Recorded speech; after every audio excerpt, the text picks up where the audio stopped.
welcome to the official season opener for Murphy's Hockey Law. We had some shows over the summer as we led into the season here, but the NHL season is upon us. 2017-18. We'll get into who wins what with our guest, an old friend of mine joining us right now, Rob Simpson, who's up in Toronto these days, working for NHL Network on Sirius XM. Simmer, how you doing, buddy? Very well, Murph. How you doing, bud? I'm good. I'm glad to be back recording Murphy's Hockey Law here on the CLNS Media Network. And Simmer, before we get into the season ahead, unfortunately, this past Sunday, some somber news out of Dallas, where our colleague and a friend of yours, Dave Strader, succumbed to cancer at the age of 62. I know you knew Dave from your days of broadcasting and just being around the media circles. I was lucky enough to meet him only once, but, I mean, he was a pleasure, as many say. And I guess, obviously your thoughts and feelings, Simmer, and maybe if you got a cool Dave Strader story. Yeah, I got a couple good Dave Strader stories for you. I think I've known him about 15 years, and just a phenomenal guy, wonderful, warm, genuine person, great broadcaster. But aside from that, it's the off ice, just a wonderful person and a great family. And we offer our condolences to Colleen and their family and all the friends and all. For sure. You see an outpouring. We've seen an outpouring of it, and there's a reason for it. I was very blessed to actually get to do one broadcast with him. He and Panger and myself did the national radio broadcast of the Fenway Park Winter Classic 2010. We were the radio guys for that show. That's right. And it was really cool. And so that was just kind of a neat thing. But hanging around him, like I was working NHL Network TV, he was doing NHL Network International, or he had been at ESPN, but after they lost the contract, he'd still do a lot of work at Stanley Cup finals and such. So we'd always kind of run each other at those special events around the league. And I'll just tell you one story. He was in Detroit for 11 seasons with Mickey Redmond. And back way prior to that, I was familiar with a lot of people that are probably over 40 would remember Bruce Martin, Hall of Fame play-by-play guy, and Sid Abel, the Hall of Fame player, who did color for a long, long time. And so it was Bruce and Sid, and they had this certain special kind of comic flair. They didn't mean to, but just it was this old-time hockey with Sid and then Bruce's phenomenal play-by-play. But Dave Strader had them both down. Like, he could go back and do a mock Bruce and Sid 5-minute hockey telecast. And I tell you what, the late Steve Montador made me laugh more at any single sit-down story than I ever had in my entire life. Dave Strader doing Bruce and Sid in a bar before a Stanley Cup final game or the night before. I thought I was going to die laughing. Like, it was just like this. I don't even want to attempt to do it right now, but just trust me, he was brilliant that way, and just a funny guy and a great guy, and obviously well beloved around the league. Did a little bit of NBC work off air with him when he was on air, and just no matter where you were or what it was just a pleasure to be around the guy. Yeah, and that's just the gist I got when I met him. Like I said, it was just a brief moment at TD Garden before one game. I think it was during the Bruins Cup run. And he's just, it was in the elevator there. That giant elevator, you ride up to the press box, Simmer, at TD Garden, and, you're with a lot of media folk or scouts, sometimes management, but it's always a cool place for stories, too, if you get the right moment. And in that short time, he was just telling me to stick with it, kid. I was young, and I was still going at it, and he said, just follow your dream, keep sticking with it, and walked away, and that was it. And he was just one of those guys who was so positive and so encouraging to everyone, whether you were his equal or whether you were trying to work it up the ladder, what have you. So definitely our condolences and thoughts to the family there. Simmer, speaking of announcing, my friend, I miss hearing you doing your play-by-play. Are we going to hear that again someday? That would be great. Yeah, I'm working on a couple different things. Classified information, of course, but yeah, no, it's weird. I don't get a lot of reps. In other words, I'm not working for any specific team because I'm doing the talk show for NHL Network Radio, but they will, quote unquote, helicopter me in for a game here, or drop me in for a game there, and do some juniors or special event, junior challenge or women's games with Cassie Campbell Pascal, whatever, on national TV up in Canada. But it's just, you don't get reps when you're not doing a team all the time. But it really hasn't mattered. It's kind of like riding a bike. I felt good every time, and I've had the help of some phenomenal color people. I've done some games with Louis DeBrusque and Cassie and Dave Reed and Craig Button and such with TSN or Sportsnet over the last 5 years. So it's been a great experience that way. I'd love to get some more reps, but opportunities are limited. So I'm working on some things. I hear you, my friend. Well, hopefully we hear you doing that soon. Simmer, let's get right into it here. A new season's upon us, and I mean, a lot's happened since the Pittsburgh Penguins hoisted their second back-to-back Stanley Cup there, and they look to be a contender again. But I want to get your take on some other teams that you think maybe people don't necessarily have their eye on as much that could rise above and compete with the Penguins. Well, I'm going to go with the obvious one in the Eastern Conference, especially coming off a year where they just didn't participate in the postseason, and they should be very fresh and very anxious, and that's Tampa Bay. I mean, let's face it, there's no reason really not to kind of go back to the well on this one because of the man games lost and, of course, another traumatic Stamkos season, and just a slew of injuries, which, teams like to say, oh, you can't use it as an excuse. Well, guess what? They can use that as at least half of their excuse. So I think it's great that Andrei Vasilevsky is going to be the guy in net full time, get all these bodies back. They're a threat to do what everybody thought they were going to do last year. So many people picked them to win the Cup before the season. Obviously, it was a disaster. So they would rank up there. You mentioned Pittsburgh off the top, Murph, and a three-peat for me is not out of the question. Me neither. I mean, when you have those top two centers, if they stay healthy, and Chris Letang, they win without him along the blue line in the postseason, they plug and play as it relates to those third and fourth line centers. Yeah. Maybe the guy they miss more than anyone else, it'll go kind of under the radar for some hockey fans, is Matt Cullen. Matt Cullen won huge face-offs all over the ice surface, was just a go-to guy in certain situations. Now he's in Minnesota, decided to go home to play to his home state to play probably just the one more season. But they'll miss him, so they'll try to plug in a Carter Rowney or maybe Greg McKegg, who they signed in the offseason. But they, when you have a Sidney Crosby and the skill of Malkin, the determination and skill, I wouldn't count them out for a three-peat. I just simply wouldn't. I'll tell you this too, Simmer. I got some information over the weekend, and I tweeted this out, I believe Saturday and Sunday again. They're very much in on Matt Duchene. I mean, they if they can get the deal right, it's going to get done between Pittsburgh and the Avalanche. And they've really, I know that Duchene, from what I hear, would prefer to end up somewhere like Nashville. I think they're still in it as well, but can you imagine, I mean, if they could plug him in as a third-line center, and then he's got that chemistry with Crosby from the national teams, the Olympics, the World Juniors, what have you, and you put him on that power play on Crosby's wing, I mean, the rich get richer, Yeah. They have somewhere in the ballpark, somewhere between $2.5 and $3 million. So they'd have to move money out, for sure. They'd have to move something, and they'd have to, obviously, Joe Sakic's not going to give away. So you wonder if it's maybe Derek give up again. Would it? They'd have to go a little. I hate to say it, but it might involve a Gensel or a Sheary or a Rust. Maybe a Rust, yeah. But I don't know if they. I don't know if they would go there or not. Here's one that I think people maybe are underrating as a possible landing place, and that is Philadelphia. Because they have a wealth of people to trade. Like their prospect system is insane.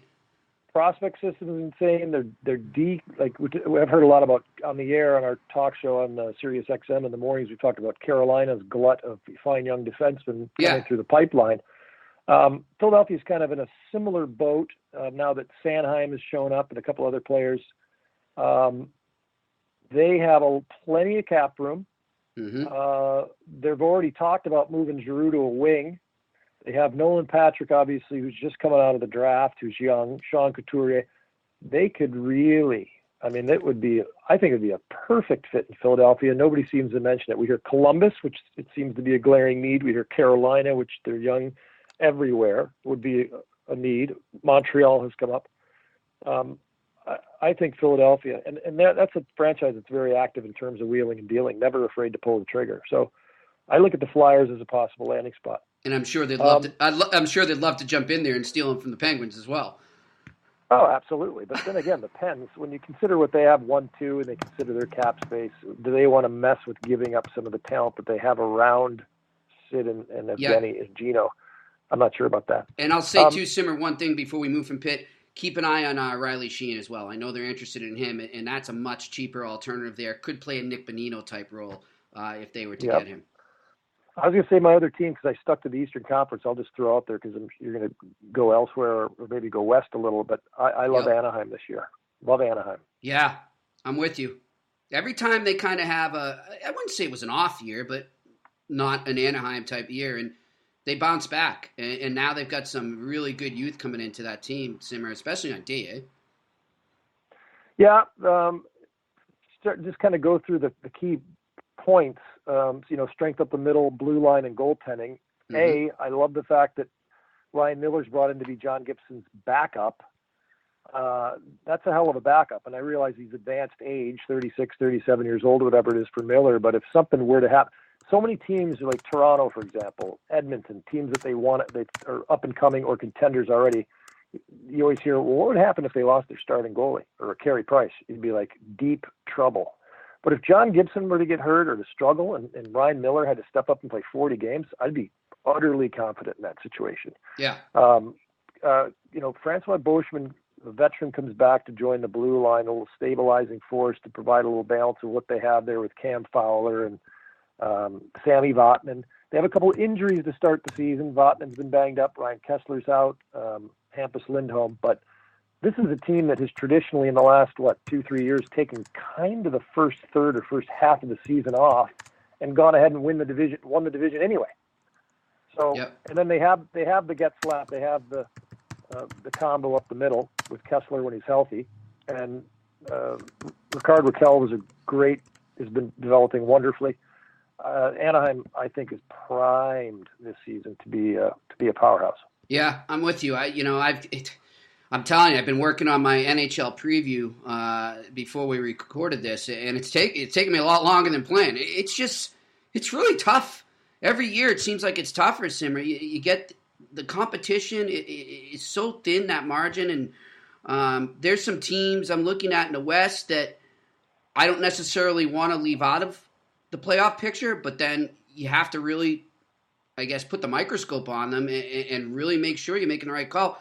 Team like the Blues, who I thought were a lock for the playoffs, I don't know now, Simmer. With that injury to Fabry and some of the other injuries they've had there, they could be in for it. Yeah, they could be. And it's not like the Anaheim injuries where you just have whatever certain swagger, certain confidence, because, again, as I mentioned, how Anaheim has done it the last few seasons, how they can kind of recover with some of their injuries. The injury list is long in St. Louis, and I don't know if I would have the confidence, especially considering the Central Division. I mean, if you fall behind there, and they're not that dynamic a team. I mean, I realize Tarasenko is, but nothing. And maybe Jaden Schwartz has a big season, but nothing really excites me. I don't get that overly excited about the St. Louis Blues for whatever reason. Of course, Murph, there is the wild cards. And that would be the Edmonton Oilers in the West and the Toronto Maple Leafs in the East, especially Edmonton in the West. Just how far along do they go? Or do they have a sophomore slump? That's been my big thing, trying to figure that out. Maybe, but it's just really hard. They could catch lightning in a bottle. The one thing about the Leafs last year, which is just ridiculous, is they stayed healthy. Hey, Sim, wait one sec. Amazing year, and nobody got hurt. So 2016-17 for Toronto is just, you just don't have that healthy season that often. Like, it was ridiculous. I mean, they made the playoffs. It was a wonderful year. can they? Maybe part of it is the fact they're so young. Fresh legs, young legs, durable, whatever. Not a lot of wear and tear, not a lot of mileage. Maybe that factors in, but also some luck factors in as well. Just what a healthy season they had. So can they duplicate that? Probably not. But when there's that much youth and there's that much skill, they still need to work on the D-core a little bit depth-wise, but real hard to predict just how far they could take it. And if they're totally buying into Babcock's systems and his motivation, anything could happen. And then a half step ahead of that is the Edmonton Oilers. Yeah, for sure. Some believe they could just take the next step could be going all the way already in Edmonton, which is pretty remarkable. I see conference finals for sure, Simmer. I mean, I definitely. I think so. They're in my West Conference final. Yep, sign me up. Maybe their toughest situation is right down the road to Calgary. Don't have the same gut confidence that I have with the Flames as I do with the Edmonton Oilers. I think they're a playoff team, but just don't get that same feeling as you get. And obviously, it's Connor McDavid leading the way. And they just dominated. They dominated Calgary. They took 6 points from them in the first 2.5 weeks of the season last year. The Flames can't have that happen again. Yeah, I want to go back, just rewind for a sec to Toronto because I wanted to ask you the Marleau signing. I mean, that shows that Lamoriello, Shanahan, they're in it for the now and the future, and I like that. I think that's a good sign. But can he keep up with that speed? That's what I'm worried about. And it's no knock on Marleau, man. I mean, I'm just, he is where he is, and I think he's going to be awesome on a power play. I'm just wondering how much does that affect what they have going when they're coming down the ice? Yeah, no, I don't have an issue with it. I mean, it depends where they slot him. He could be playing on top of his line. I think it'll be a good spot. They need a little depth. They need a little maturity. They need a little veteran leadership in that room. I like the Hainsey too. Been around. Say that again? I said I like Hainsey going in there too in terms of leadership. Oh yeah. But up front, Marleau, I mean, he can still skate, and he signs a 3-year deal. He's going to be motivated. He's never won a cup. He made it to the one final with San Jose. I think this is a motivated veteran player who's been healthy. This is a very durable guy, and he's been an excellent skater throughout his career. So I like it. I mean, I like the Marleau signing. What's crazy though is you think about a kid like Kasperi Kapanen. Remember, he won the winner for Finland in the World Juniors. A couple of years back. I mean, this is an NHL winger.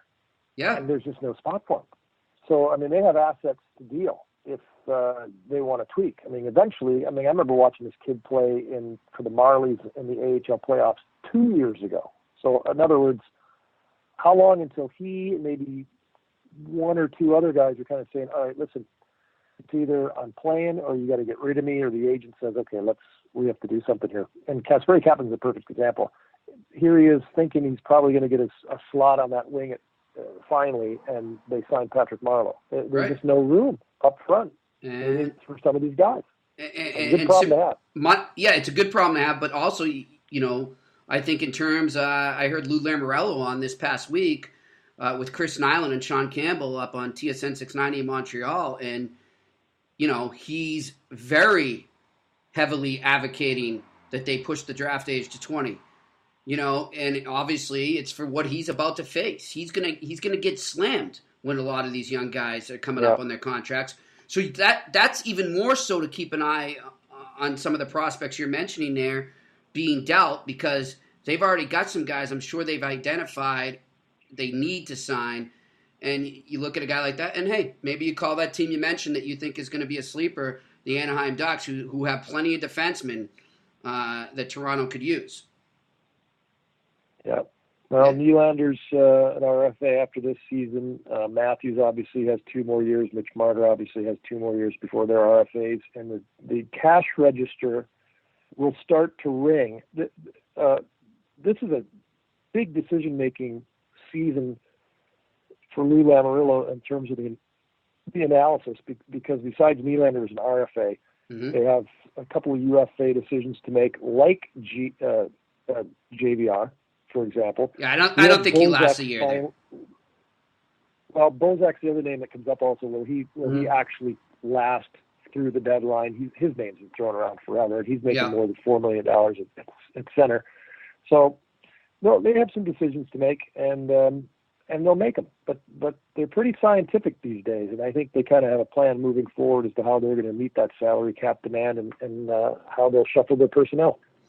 Simmer, let's stay in that division and kind of look at our teams that are battling maybe for a wild card as the season winds down. And I think one of them is a team that, because of them, we became friends and colleagues, the Boston Bruins. You've spent many years here with Nesson covering the Bruins, and they're a very interesting team as we go into this year. They battle in, they get the last seed, they get into a playoff spot and lose to Ottawa in 6. But, there's a lot of high hopes here in Boston. I'll tell you that right now. I mean, I've never seen a team with so many question marks yet have this much positivity around it in Boston, and not just in hockey, in Boston sports. I mean, people are just excited to watch these young kids come in, but I also wonder with them, is there, one step forward, one step back, and as that happen, what do you think of the Bruins this year? I just initially, kind of off the top of my head, have them as a bubble team. Yes, for sure. McAvoy. Pasternak in the fold. Mm-hmm. Bergeron and Krejci, they're the two right-handed centermen. Great trivia question, by the way, Murph, that I came up with last year, and was having this discussion with a couple of Boston folks, in fact, about 10 days ago when I was in Detroit for the Bruins and Red Wings preseason game. The only team in NHL history, if you go back to, I don't know if I went beyond 1945 and before 1940. Right. Only team to win a Stanley Cup with the number 1 and number 2 centermen being right-handed. Really? And that's, when you hear it, you go, come on, really? And it's true. When you consider all the great ones, no pun intended, all the lefties, it eliminates so many teams like the Montreal Canadiens, Edmonton Oilers, the Toronto Maple Leafs of the '60s. If their first line wasn't a lefty, their second liner for sure was mostly lefties. Bergeron and Krejci, only time in history, 1-2 right-handed. And the funny thing about that is now, if they were able to win it again, they'd do it again. But Anaheim with Kessler and Getzlaf, those are two righties. So if they were actually to pull it off, they would duplicate it. But literally the only time ever. So surely I digress, but it is a neat little tidbit. No, I like that. Yeah, Char's not getting any older, not getting any younger, but he'll probably end up playing another 3 seasons anyway. He's got this giant friend of his, Brandon Carlo. I like that. Adam McQuaid still has the toughness. Torrey Krug, if he stays healthy, brings the offensive dynamic and a power play bonus. McAvoy's huge. I kind of like the way the blue line's stabilized at this point. It's going to age out eventually, but for this season, I think they're just going to have to hope for some dynamic scoring up front, and that probably would be the biggest question mark for me. I've always been a Tuca fan, so I think the biggest questions for me are up front and the output that they're going to get offensively for the Bruins. But they're right there on the bubble, and for me, they're in danger of being one of those teams that fall out because I'm not convinced about Ottawa for sure, not convinced with Boston, not convinced with the Rangers necessarily, and I'm even like Montreal to me is not even hands off in terms of could fade. So yeah, I'm with you. The East is crazy. The Atlantic Division's wide open to me. Yeah, I mean Montreal. I think it's a good segue there, and the two arch rivals there.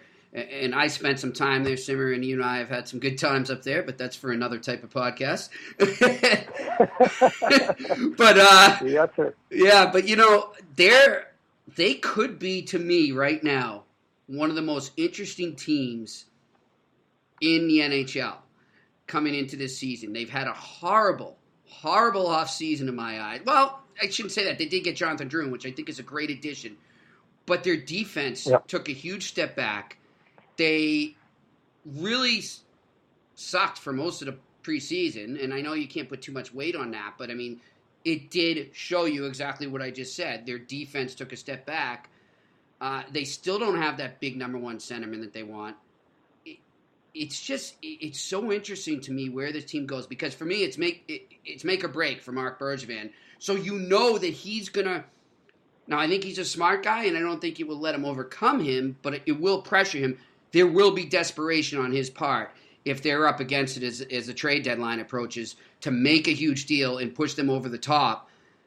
And they've got Claude Julien basically starting off his new contract too. They're an interesting team, Simmer, as we come into this season. Yeah, and if interesting means delicate, I mean delicate in that it's a fine line, delicate. I agree with you completely. Interesting in like a kind of a nerve-wracking way. Yeah. I mean, and part of it, which is perfect for that landscape. But. Oh God! I mean, just make it more neurotic. But we talk about strength up the middle. It's just not there. And here's the thing. Okay, so Jonathan Drouin's a center. That's fine. Okay, so let's slot him in the center position. Alex Galchenyuk. Oh, by the way, he's not a center.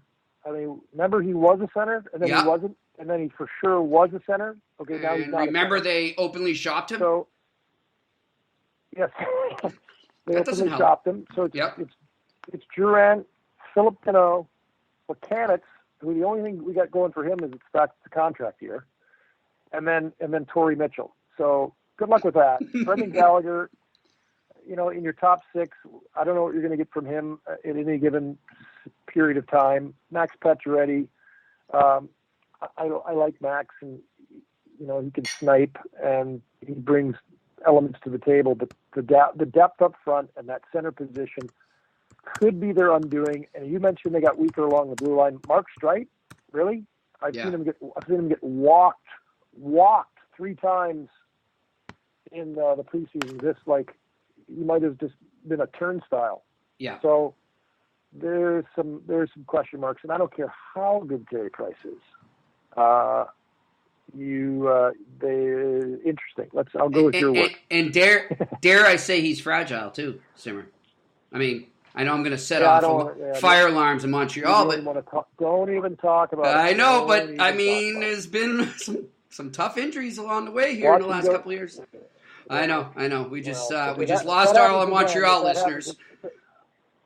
If it happens again, they go south fast. Oh yeah, that's it. It's over. But I hope we both dealt with Claude here in Boston, and good man. I hope he does well up there. But we'll see. That's going to be an interesting one. I like Claude. Claude. I'll be a wuss. And I'll be a wuss, and I'll just go. I'll go Anaheim, Tampa. That's all right. So that's your final. I've got. Sure. Why not? I'm going to go Pitt, Dallas. Ooh, I like that. It's good. Yeah, Pitt, Dallas. I think Mr. Hitchcock, this will be the final hurrah for him. I think he goes there, he wins it. The Dallas Stars are your Stanley Cup champions, and to roll all the way back to the beginning of the show, they do it for Mr. Dave Strader. And they send one up to him in the hockey skies of heaven. That's my prediction. Dallas Stars, Stanley Cup champions, and we'll see. All right. Good job, Murph. And they knock out the defender. Bodies, so I'll go with it. And they've got a little money to spend during the season. We'll see what happens. Hey, Simmer, always a pleasure, my friend. Thank you for joining me. We're going to have you on Murphy's Hockey Law here on CLNS Media again.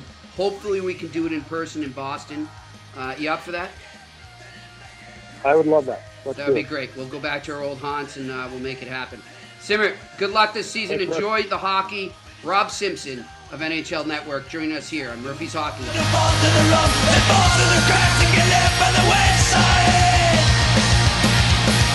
God, it's the last time I'll